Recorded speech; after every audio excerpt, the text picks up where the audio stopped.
What is going on, everybody? Phoenix Gaming here. Thank you for stopping by, and today we are going to be going over the Viper League that was just released this morning after the maintenance. And it took me a while to go through it because there were a few challenges here that need to find to be the most efficient as possible for you, that way you can get your league done within the week if you so choose. But before we begin, please take a moment to hit that subscribe button, turn on notifications so you don't miss any more upcoming Division 2 or Cyberpunk 2077 content. All right, let's begin. So the first thing I want to go over is what the challenges are this time around with the Viper League.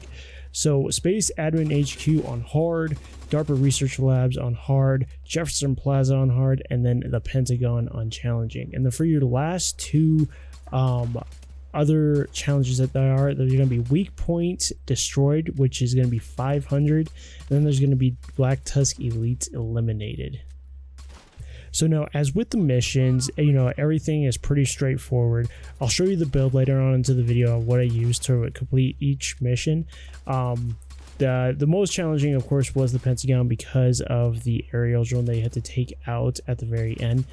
But overall, the missions are very easy, they're very simple, so nothing really too big there.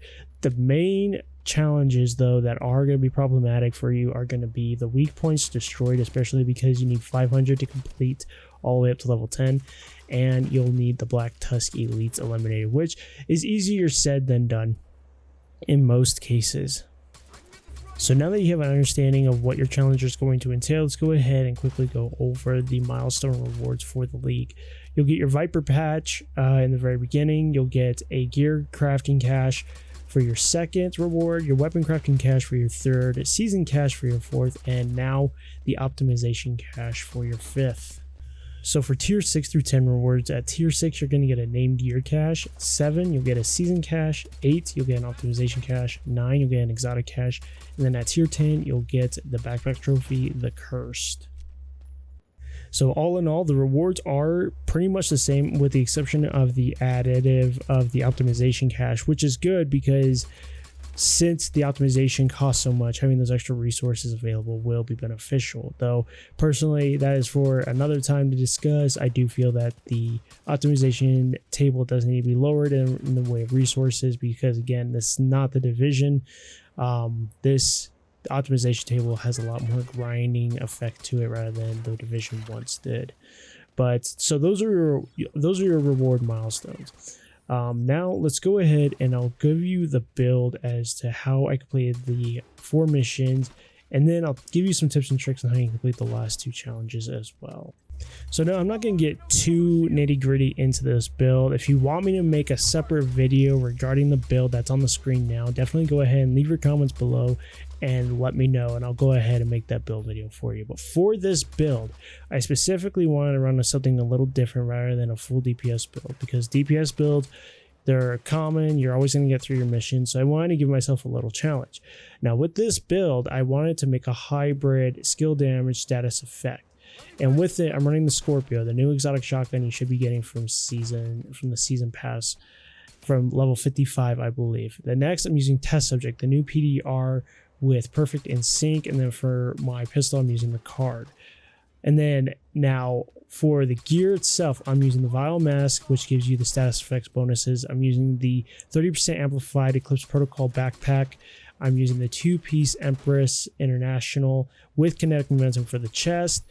I'm using 2-piece Wyvern Wear gloves, and all of these are going to be spec'd into status effects and skill damage, whatever it is that you want to try. So I recommend you give this build a try. It's definitely not top tier. It is something different to use. I am running the Fireball specialization, using not the ballistic shield but the striker shield to get that additive enemy damage you get from when you're behind the cover. And then I would not use a Reviver Hive. I would definitely use your drone, your aerial drone, your striker drone for the added DPS as well. Alright, so now we have an understanding of what the challenges are, we have an understanding of what the rewards are, and now you have the build that I use to do the Viper League. So like I said in the very beginning, the 2 main challenges of this league were specifically the weak points hitting for 500 and then the elite black tusk. So the first thing we're going to go over is the weak points.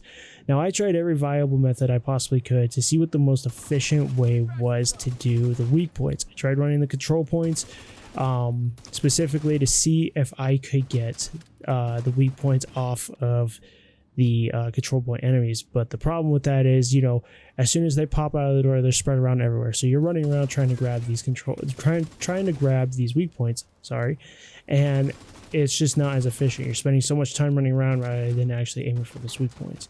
So I thought to myself, okay, what is the one NPC, what is the one faction that has the most weak points? And that would be the Black Tusk. So as you can see from the gameplay footage now, that I am currently using the mini tank as my go-to for weak point eliminations, destructions, or weak point destroyed.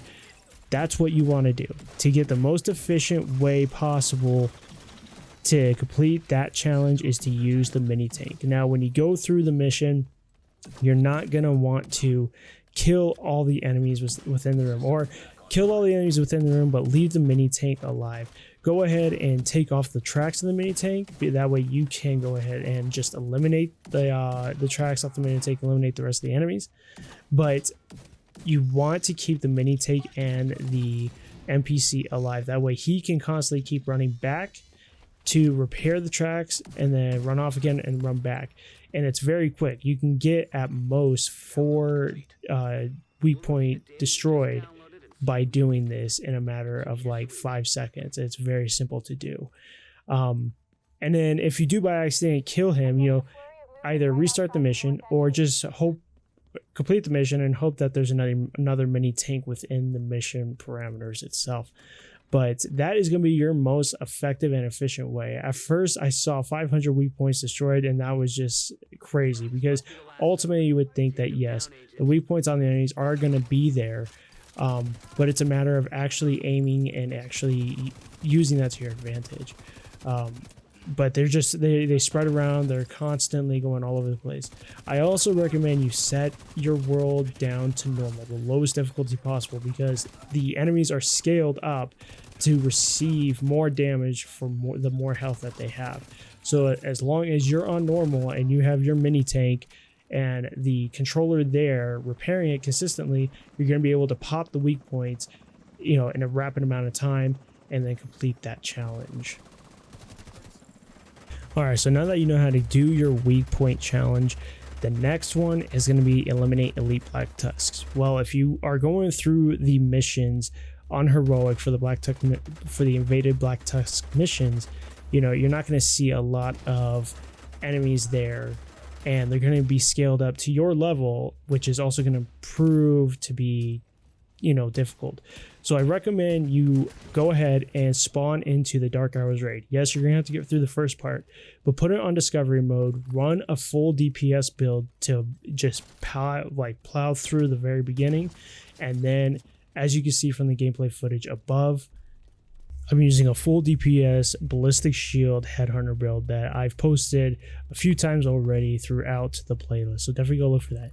But as you can see, I'm got through the first part, and now I'm running into the main part, and this is where you want to go. So get through the catwalk and then just run into this area here.